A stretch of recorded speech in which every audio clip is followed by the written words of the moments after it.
personal views and opinions expressed by our podcast guests are their own and are not legal advice or official statements by their organizations.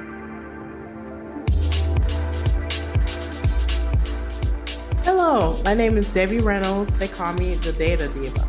This is the Data Diva Talks Privacy podcast, where we discuss data privacy issues with industry leaders around the world with information the businesses need to know now. I have a special guest on the show. This is Alexandra Ross. She is the Senior Director, Senior Data Protection, Use, and Ethics Counsel at Autodesk. Welcome. Thank you. Thanks for having me, Debbie. That's a lot of big hats. We have to talk about this. So. I know my title's a bit of a mouthful, and I'm happy to explain what it is I do. Yeah, I would love for you to talk about your career trajectory and how you ended up wearing so many hats in this field in privacy. Sure. So I'll start with my current role at Autodesk. So I am the director of a department within our legal team. We call ourselves Data Legal, and I and my team support our privacy, security, and data ethics program. So the global scope of data essentially at the company, and we are providing strategic governance and legal support for the operational programs themselves. I've been at Autodesk now about 7.5 years, and prior to that I worked as a consultant. Prior to that I was privacy counsel at Walmart, based in the Bay Area at the Walmart.com, the internet division. And then prior to that I started out at a law firm called Thielen, Reed and Priest as an intellectual property attorney. So I started out originally doing intellectual property licensing and trademark and a little bit of privacy, and then got more and more interested in privacy. And as the privacy realm increased and there were more and more opportunities for lawyers, I just saw that as a great niche for me to enter into. Well, you caught my attention. You and I collaborate with Lourdes Taracha at the Rise of Privacy Tech, and you're one of the you're an innovator evangelist there. So I know I see a lot of her postings and stuff, and you caught my attention, and I was like, why don't I know this lady? We got to talk.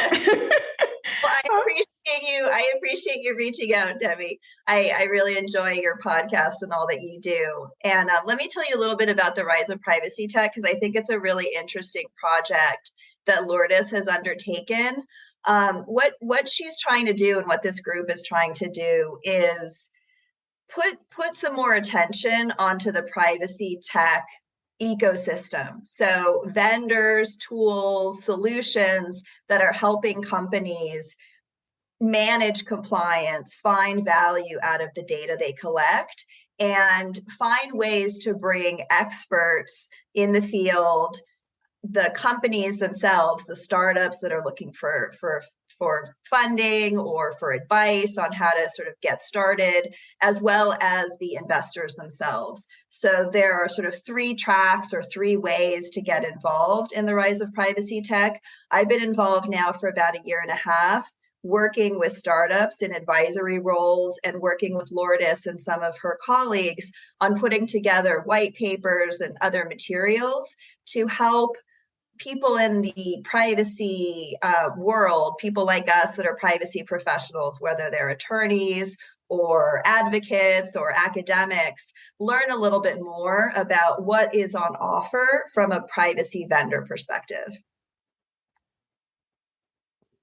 Yeah, Lourdes is doing tremendous work. I love what she's doing, because I think a lot of times when people think about privacy, they think about the legal and regulatory part of it. They don't really think about the tools. The operational side, unfortunately, doesn't get enough attention, I feel like. And she is smart enough to be able to pull all those pieces together and then throw investors in there as well. So I think it's a brilliant move on her part to be able to try to wrangle all these different people. I would love your thoughts about the technology and the legal part of privacy. So obviously in your role, you traverse all different areas within your organization. That includes people who are working in operations and strategy, the legal regulatory compliance folks, the privacy engineering people. So how do you manage that relationship? Because I don't think it's a natural relationship. You have to kind of work at it because everyone, I feel like, there are a lot of people, okay, I'm legal. I grew up in this legal bucket. I'm technology. I grew up in this technology bucket. And it's hard for those two to gel and mesh together. So it really takes a special person to be able to traverse kind of those two big groups. What do you think?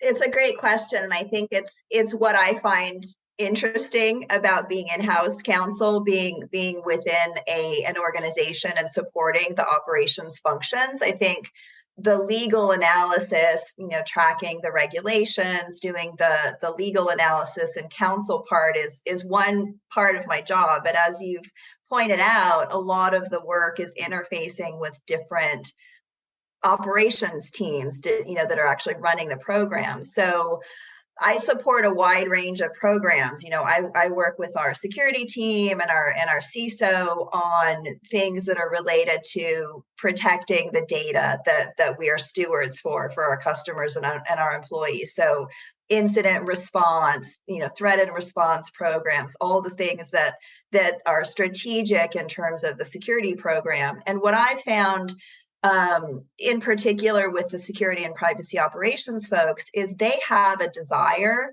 to understand the legal underpinnings of what it is they need to do, so that when you're speaking with them, it's always helpful to put some context around the legal requirements. There's a legal requirement X, or customers are asking for certification Y. Where does that come from? What's the sort of philosophy or emotional component behind that? And I think if you work from that perspective of the why are we doing this, you can really have a baseline of your relationship with your operational teams and help speak their language in terms of functional requirements. Because if you just go with a list of legal requirements with no sort of context or no basic understanding about how your organization actually operates, I'm not an engineer. I have a the technical expertise that I have has all been on the job learning and talking to colleagues. I actually have a theater background, so I come from like the other end of the spectrum in terms of the sciences or the humanities, but I have tried to bridge that gap just by being really curious and asking a lot of questions when I talk to the engineers or when I talk to the product managers. I talk to the data scientists. I want to understand what they're trying to accomplish, what business goals they're trying to achieve. And then I bring to them the legal analysis, but I try to frame it in a business context. And I try to make it as practical and as understandable as possible. Well, you're obviously succeeding at this. How do you get champions within the organization that are in different areas to champion privacy? So someone that you can turn, how do you find the people that you can turn to in these different groups that that, let's say, for instance, like a new product or feature comes up and they'll be able to say, this is something I think we need to pull in Alexandria about. How do you do that? There's a couple of different touch points. So we actually have a champions program across our company where we've identified particular individuals within various, business teams, product teams, and so forth. And they are called privacy and security champions, and they're a cohort. It's sort of an additional. It's not their full-time job. They are engineers or product managers or whatever, but they're also tapped by their teams to be the privacy and security champions. And we give them specific training.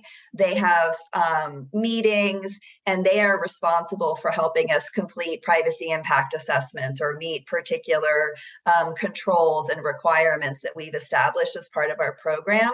So that's one way that we get that sort of groundswell of support by identifying particular individuals within each product or business unit that's actually processing data.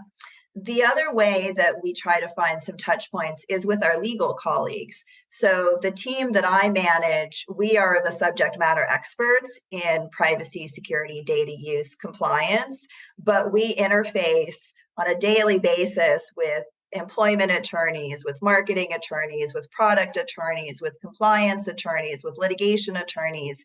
And we are both providing them information through playbooks and trainings and escalation paths, but also engaging with them to understand what are the types of issues that they're coming across and how can we help them solve their employment initiative and help them support our people team, but also help them flag what are privacy or data use issues. And we'd like to empower them as much as possible. And then they can come to us if needed, if a playbook or a process doesn't answer their questions.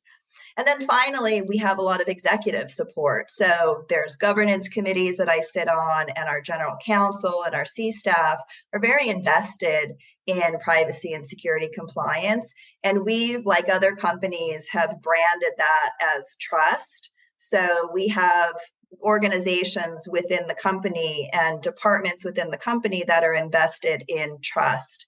And that comprises privacy, security, data use, and resiliency and availability and other things that are customer facing. And we feel that it's really important not only to be compliant with what the laws and regulations require, but also meet our customer expectations and be seen as a leader with privacy and security and a company that our customers trust and that adds value when they do business with us. You pushed on a couple of really great points I would love to get your thoughts about. And this is the trust. So trust is part of your brand. Trust to me is not about reacting, because I think customers expect if you have something bad happen, you're going to react, right? So that's not like a special sauce type of thing. But companies that can step out in the forefront and say, we're thinking about these issues in proactive ways. We're building these programs and we're thinking about them, not just reactive, but proactive ways. I think it definitely helps. Definitely your brand reputation outside, but I mean, I can tell that you all are really forward thinking in terms of the organizations that I've seen about this issue, about how central trust is to your your bottom line. I think it enriches the organization internally as well. What are your thoughts? I think that's right, and it's not an original concept. There's a lot of progressive companies that are talking about data trust and being customer focused and making sure that they are not only doing what's required by the law, but potentially going above and beyond to meet customer expectations. It's something that customers expect. That customers are more and more sophisticated now. They hear the horrible stories in the news about companies or governments that aren't doing the right thing with their data, and I think people have a higher expectation about what companies are going to do with their data, how transparent they are, and also what sort of value you get from disclosing your data to a particular company. So that's definitely part of our culture. Their culture and values that are important to Autodesk in terms of integrity and being a customer company. So, we're starting on the journey, and we hope to do more and more external messaging about trust and communicate more to our customers about what it is that we're doing, so that we can meet them where they are, give them the information that they need to feel confident in doing business with us. And I want to talk a little bit about your roles or your multiple hats that you wear. I think it's fascinating, partially because I just personally, I think if you heard any of my podcast, I say this a lot. My favorite lawyers to talk to are lawyers who are in-house and at tech firms, because I feel like you get such a rich experience of different, not only technology and techniques and different people, but also, you have to understand the business, right? You have to understand the business that you're doing, which, their business isn't legal, right? Your business is technology and it's people and software and stuff like that. So I think it's fascinating, with your roles, the way that Autodesk has, are thinking about these areas and putting people in leadership positions that way. And I'm sure when you went to law school, you probably wouldn't imagine that you were on this type of path, right? Yeah. No, I mean, when I went to law school, there was not a privacy course. I took a lot of intellectual property classes, and I may have taken like a cybersecurity class, but the privacy experience I that I've gained over the years has been on the job or getting certifications and various things. Now there are whole, departments at universities where you can, get a more exposure to privacy concepts as a lawyer. But no, when I first started out in law school, I went to UC Hastings in San Francisco. I thought I was going to be an IP litigator. And then I found this thing called transactional work and licensing and trademark work. And that's what I ended up doing in my first few jobs at the law firm. And it was only when I started working in house that I realized that there was this emerging domain called privacy, and a lot of the people early on were former IP attorneys that found a way to sort of migrate over to privacy. Now you see a wide range of people coming into privacy. They're coming from a technical background, they're engineers or data scientists, and they go to law school and become privacy attorneys, or they become privacy program managers and so forth. So, I agree with you. I never would have known this is where I was going to end up when I went to law school. I thought originally I was going to be a litigator, and then I thought, oh, I'm going to be a trademark and licensing attorney. And then I thought, oh, there's this thing called privacy, and this is pretty interesting. And this whole data technology was really fascinating to me, and I saw it as a growth potential. And I've been able to, throughout my career, find different opportunities within various companies to expand my scope and continue learning, because that's what I really appreciate about my job, the fact that I'm not pigeonholed into one particular area of the law. I love all of the teams that I support, and it's fun to be able to go from having a meeting about data use and ethics and AI to a meeting with our privacy program managers about consent and permissions or California regulations. And then I have a meeting with someone about a security project. And that variety is what keeps me going, and it also helps me because I see different aspects throughout the company, and I have this broader view, and I can take the learnings that I have from one area and bring it into another. Well, you've certainly succeeded at that, and you're a shining light and an example for a lot of people who are trying to find paths into privacy. You're an example of what people can do if you are someone who enjoys learning and new opportunities and things like that. So I think we're only going to see more people from even different walks of life to move into privacy, because I feel like anyone in a data job that has data anywhere, can benefit from learning about privacy. Um, one thing I would love to your thoughts about, and this is one of I'm going to talk about ESG, right? Environmental, social, and corporate governance. So ESG, in my view, is a acronym that now has a life of its own. Like you see it in the news now, and I think Elon Musk even tweets about it. I think he doesn't like it or something. But I think I would love for you to talk about ESG and how it relates to privacy, because I feel like it's kind of I don't know, it's a term almost like the cloud. Like it exists out there, people talk about it a lot, but they don't really describe, what it means and how it's important and how, organizations attack this problem. But there is a connection though, I feel, between privacy and ESG. But I want your thoughts on that.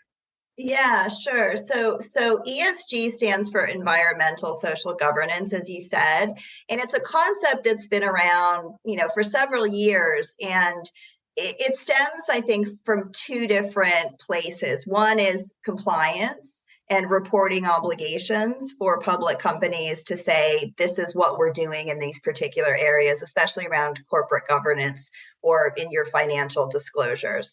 And then the other is connecting with stakeholders and customers and explaining what it is that the company stands for, what they're doing from a sustainability perspective, how they're working on diversity programs for their employee population. And in the governance realm, that's where the privacy and security fit in. And what we've seen in the past couple of years is this idea of corporate governance expanding to include how companies are treating your data. So not just, corporate governance, like the traditional model of corporate governance, but a larger framing of governance in terms of what are your privacy and security and data use programs look like. And we're starting to see more and more regulations that are requiring companies to disclose what it is that they do from a privacy and security perspective. There's some draft SEC disclosure requirements, for example, around cybersecurity. I wouldn't be surprised if we saw something similar related to privacy. The way that I've been involved in ESG programs at the companies that I support, we have a group that manages our ESG program and puts out impact reports. We complete surveys that rank companies based on their disclosures around ESG topics. And I'm part of a steering committee, and we meet and think strategically about what are the different components within the ESG, within this ESG framing that we think is appropriate for Autodesk, and where does privacy and security fit in? So I meet with a group of stakeholders, people representing different parts of the company, and think about what's the appropriate discussion that we want to have externally with customers and our shareholders about what we're doing in these particular areas. And you can look at our last impact report and you can see a lot of great things that we're doing with sustainability, with employee diversity, and we're starting to say more and more things publicly about privacy and security. So for me, it's an outgrowth of what I've already been doing in terms of supporting the programs. And now we're thinking about ways to be more public facing about it and fit it into that ESG framework. That's great. Thank you for that. Thank you for that.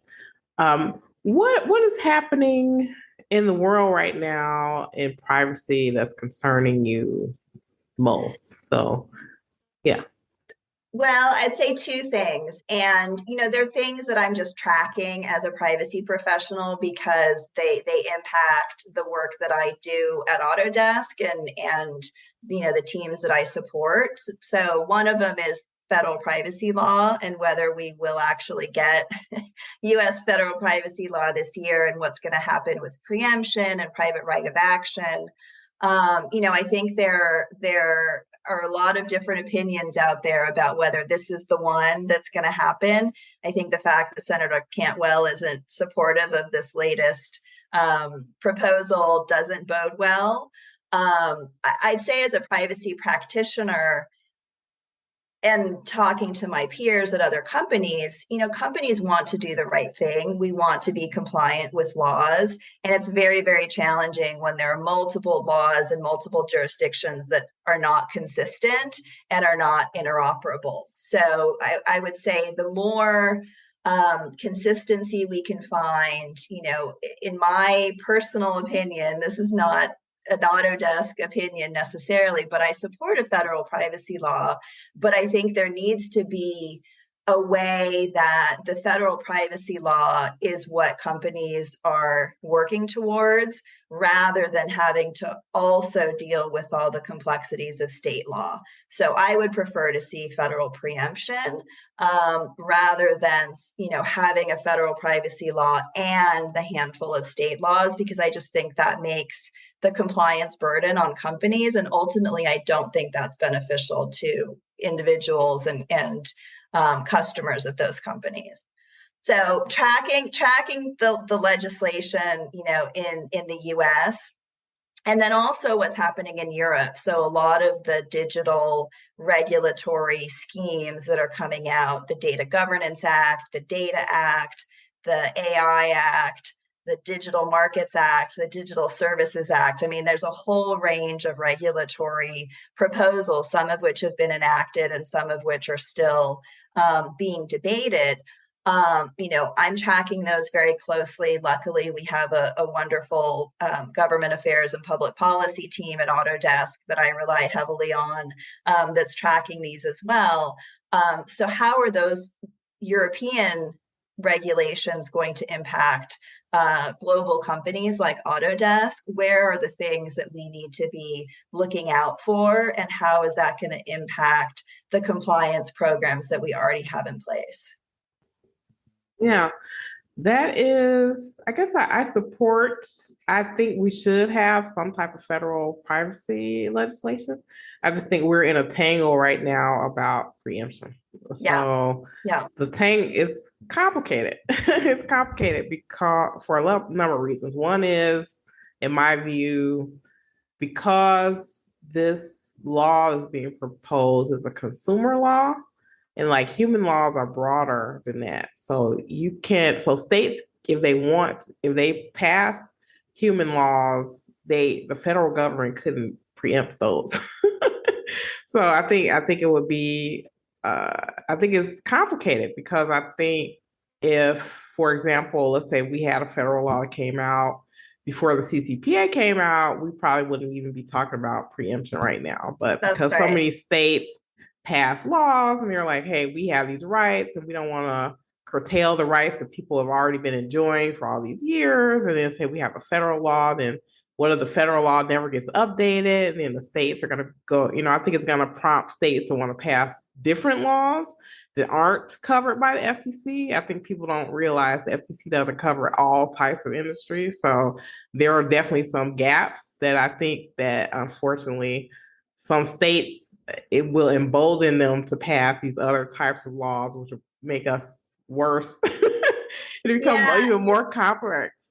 it's true. It's true. And I'm based in California, and I support California as a progressive state. We are always on the forefront of progressive legislation. And so while I value what CCPA and CPRA are trying to do, I think at the end of the day, the federal law is going to apply to all citizens in all states. And I think it's actually a fairly strong protection. So there's a balance, right? If you're giving certain things up that you may have gotten used to under California law, are you gaining more by virtue of the federal privacy law?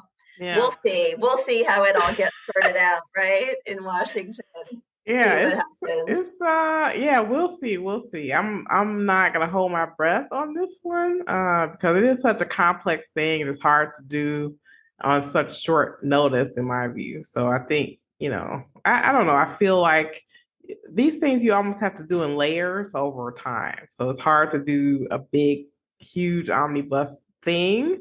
Who knows? It may reach the finish line. We'll see. But I think it's just difficult to do it that way. Yeah. Yeah.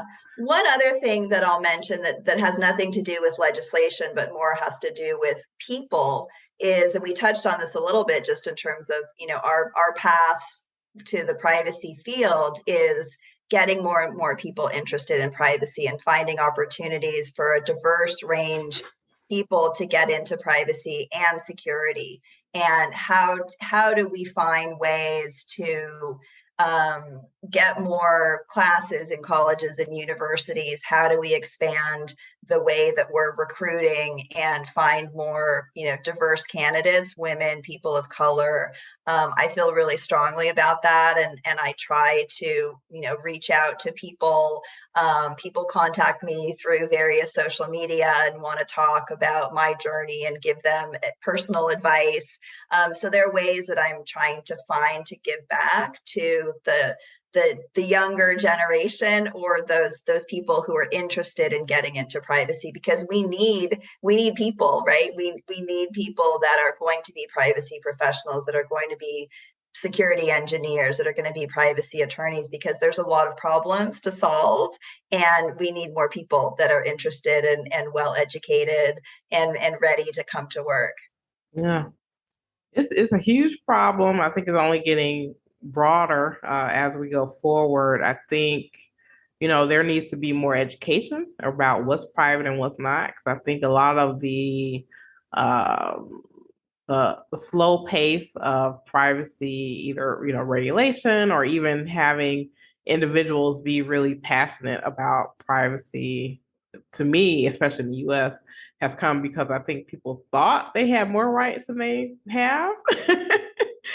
So as we're seeing, different things happen, in the public and the press, with different, precedents being set by cases and things happening in the Supreme Court, I think there's a wake up call moment for people about what's private and what's not, and what they need to not only fight for personally, but what they expect companies to do, which comes back to Autodesk and other companies.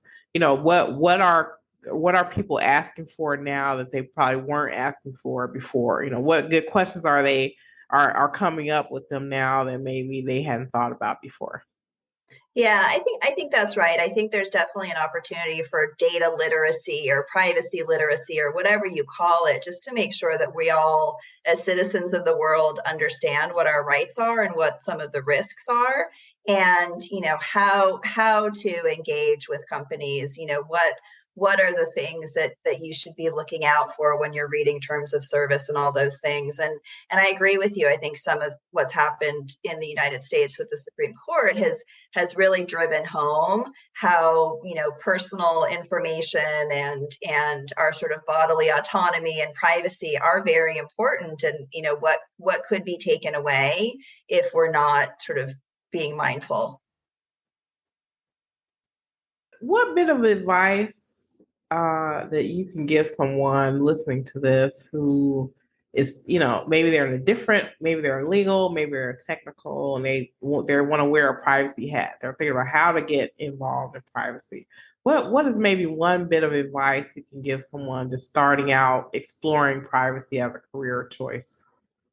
Yeah, I mean, I think it probably depends where you are in, if you're already working in an organization and you can engage with your privacy program or your legal department. I think they'd love to have an advocate or a champion that's willing to learn, whether it's an informal or formal mentoring or job shadowing type of relationship. I think if you're in school, look for those dedicated classes or courses or certifications related to privacy and security.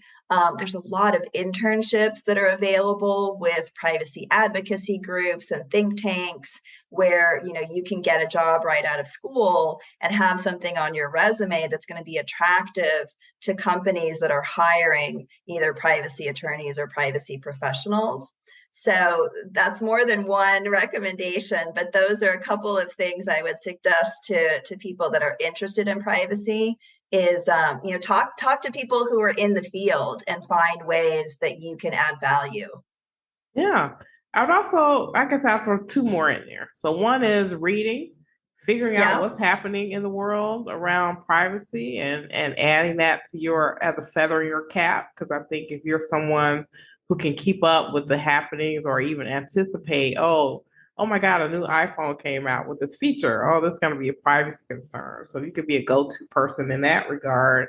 I think that would be helpful. And then also people who are kind of fledgling, starting their privacy career, I say, find maybe there's a small mom and pop shop around that needs help, Mm-hmm. volunteer to help them with their privacy policy, help them, give them a bit of advice or some type of direction that, so that those things couldn't hurt.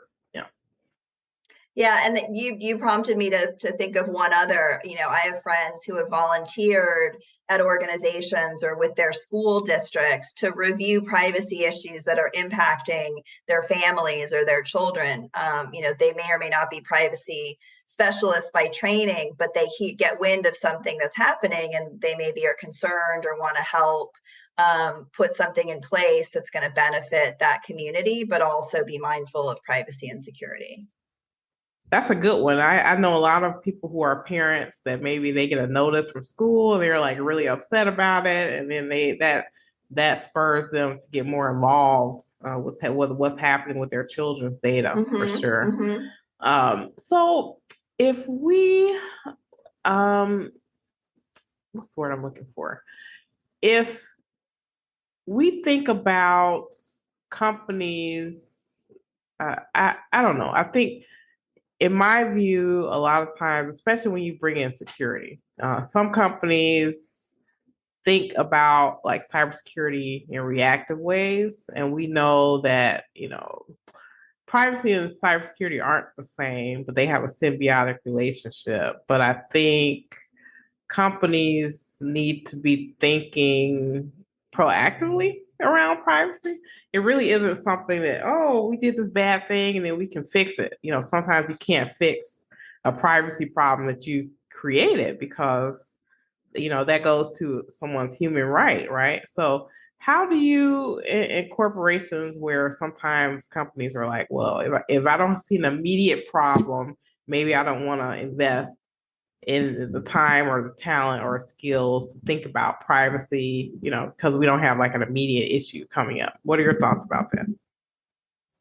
It's challenging because I do think there are a lot of issues and problems to solve for. From a security standpoint, the way that I've seen it done most effectively is to take a look at all the different risks that are relevant to your particular company, and then try to rank them, in some sort of priority. And you're not going to get everything done right away, but you can look at it through that lens of risk and impact and address the ones that are the highest impact, highest value first. And I agree, sort of not sort of sitting on your hands and being completely reactive. That's not a best practice, certainly. I mean, I think that's why we have threat and response teams that are looking and testing systems to try to find the ways that the hackers can get in and proactively address them, not waiting for the incident to happen, but sort of doing our own testing or relying on third-party organizations or information sharing, with law enforcement. So I think there are ways to both look at the risks and rank them in order of priority, and also be proactive and to make sure that you're using your resources as effectively as possible, because we all wish we had more resources to devote to things. And I think trying to make the case that resources are important because you can be proactive, and being proactive is oftentimes much better. You spend the money now and you're going to prevent something bad from happening that's going to cost you much more in the future. And it's not just a financial cost, it's a reputational cost, it's a cost to trust and all of that. So trying to make those arguments in order to get support for being proactive rather than reactive. That's great. That's great executive advice. So I know everyone will love that. Rate your risk. And then also, sometimes I feel like companies, they go the other way. So instead of companies thinking, oh, let's be reactive, then they think, okay, this law came out and then every single thing applies to me. And then I'm here on fire and going crazy, where not all laws apply to everybody, So like you said, you need to figure out first of all, do these regulations apply to you? What are your risks? What type of data do you have? So you may have data that doesn't have that, different types of data have different types of risk, and maybe all those risks are not articulated in the way you do business. So I think companies really need to think about that before they go crazy. Yeah, well, and it also doesn't help. It doesn't help your own sort of mental health, and it doesn't help you to be effective if everything is a fire drill and everything is the same level of importance. You really have to pick your battles. So if it were the world according to Alexandra and we did everything you said, what would be your wish for privacy anywhere in the world, whether it be regulation, technology, human stuff, anything? Oh, gosh. Well, I'm concerned about government surveillance and the use or misuse of certain technology by authoritarian and autocratic governments. So I think the more people can be aware of that tendency or be aware of what's happening in certain countries, that would be my wish, that we address that more head on, and that we have more sort of a groundswell of indignation or resistance to that, because I don't want to live in that kind of society. That's a sci-fi movie that I don't want to live in. So that would be my one of my wishes. Yeah. Yeah, we definitely don't want the dystopian future of, super surveillance and stuff like that. It's terrible. Yeah, I agree with that. I agree with that. Well, thank you so much for being on the show. You've been fantastic. I know that people really, really love this, especially those who are either trying to get into positions, maneuver, their career, but then also you've given some really executive advice for people who are in roles and thinking about different ways to attack the privacy issue. Thank you. Thank you so much. Talk to you soon. Thank you.